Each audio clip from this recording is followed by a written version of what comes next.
Hey, Nelson, alcoholic addict. That is not my real name. That is my witness protection name. I've been running from the mafia for 25 years now. Just kidding. Nelson is my pen name that I use here at LOL Sober. One time I heard somebody at a meeting say, make sure you always forgive the living shit out of people. And that saying popped into my head yesterday because I needed it, believe me. We pulled the kids out of school for the day and we took them to Great Wolf Lodge.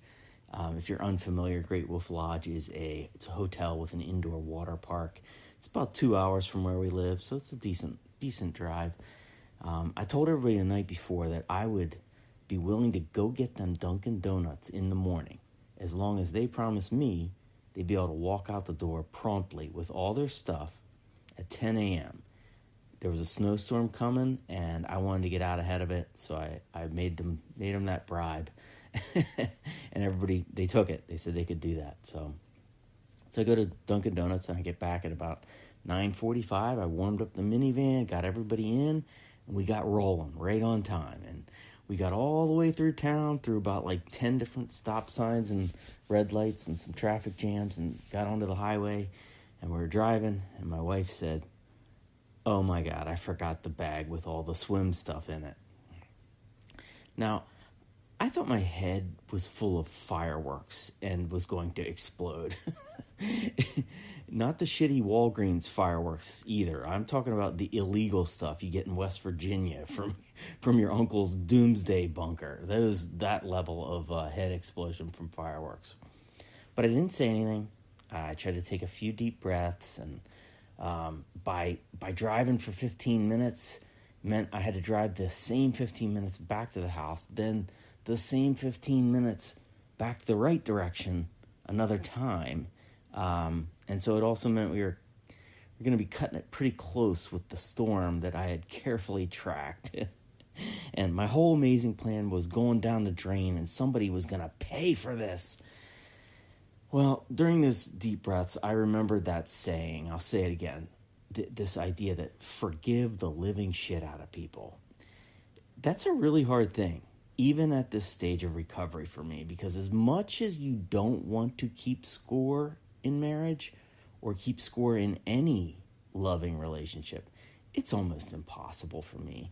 Those kinds of long-term relationships, they often involve lots of compromises, nonstop compromises. Sometimes it's really little stuff.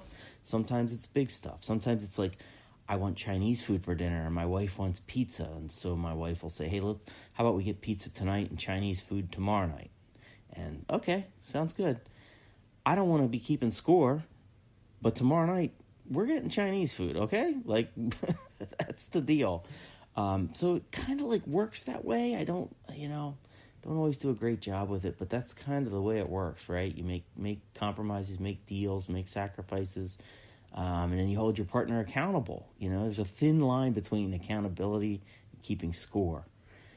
Well, so this screw up on the way to Great Wolf Lodge was a great test because I could have easily done some dunking on my wife. I mean, like, come on, dude. Like, she forgot the one bag we had to have. Like, you had one job. But she was deeply apologetic, and she was beating herself up already. I could see her in the van just really heartbroken and bummed out and a little worried about the snow and all that stuff. So I was glad that I was able to be present and notice that. I didn't have to pile on. That is important. I did not have to pile on. And here's the thing about this. Like, those are the moments where I can really assess my recovery. It's when I think I have the right to be angry.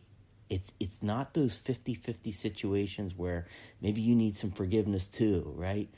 It's sort of like the idea that you can tell someone's heart by how kind they treat people that they don't have to be kind to at all. It's not how nice they are to their boss. It's how nice they are to the person they just hired. I don't want to be one of those people who punches down in life, even when I really, really want to.